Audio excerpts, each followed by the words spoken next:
Hi, this is Priyanka, the mind therapist. Welcome back to my channel. So today I will be speaking about effective communication skills in relationships.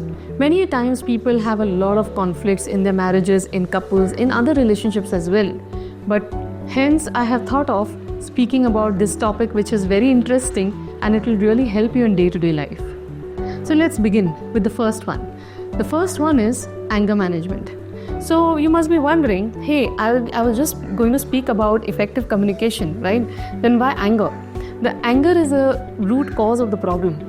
When you have anger, you have negative perspective, negative attitude, negative reactions, and you think negatively about the other person. You have negative thoughts about the other person. So we have to work on negative thinking styles, beliefs about the other person and the situation, so that you are not infused with a lot of anger, emotions, or other issues whenever you are having a communication barrier.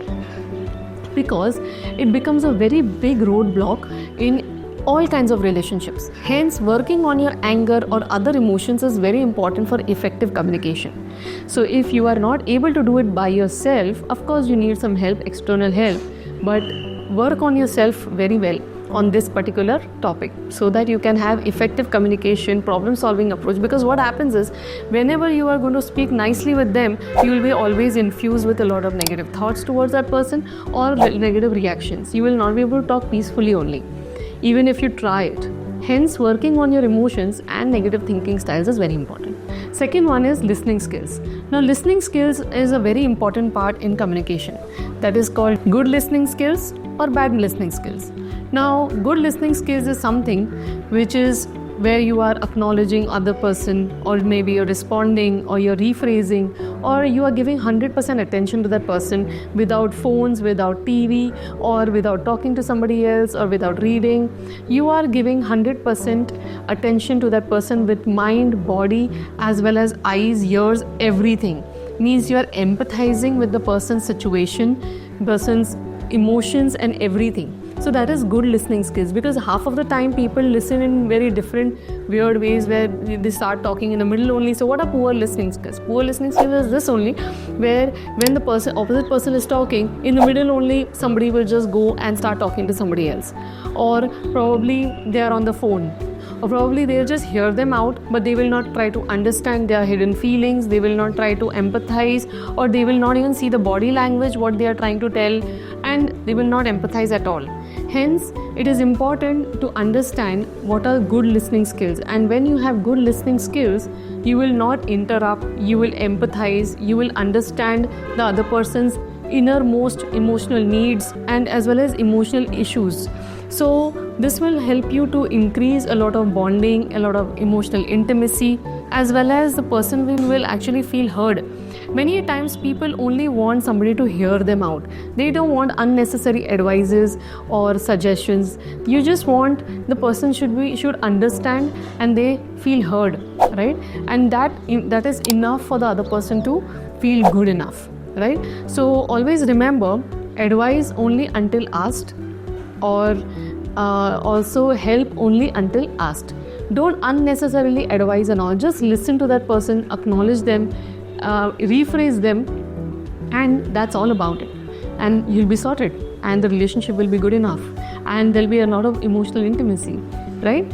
So this is about listening skills. So the next thing is I statements.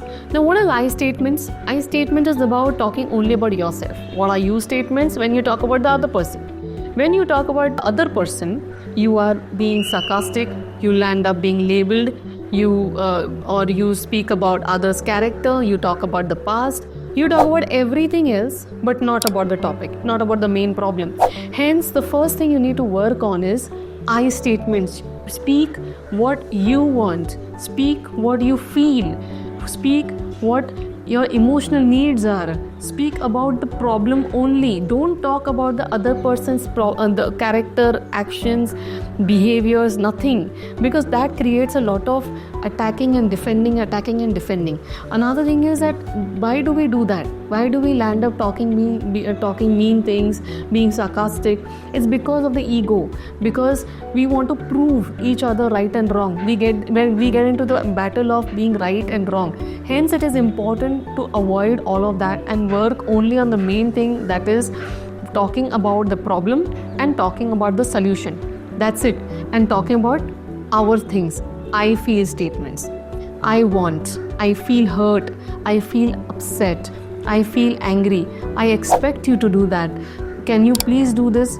Have a lot of please, sorry, thank yous in the communication, in the conversation. So this gives the opposite person a lot of respect, and then the person becomes receptive as well to hear you out. Hence, listening skills, I statements create a lot of bonding because you are giving a lot of respect to the other person. So the next one is problem solving approach. Now, what a problem solving approach? When you do problem solving approach, here you will not expect every time 100% results from both the ends. 100% results you will never get in any kind of problem solving. You will need to compromise somewhere or the other. The opposite person has to compromise somewhere or the other. It will be either 50-50, either it will be 70-70, either it will be 80-80. But that's okay. There is nothing called black and white. You have to play in the shades of grey, right? Hence, it is important to do the problem solving approach when there is a recurring issue. And how do you do that?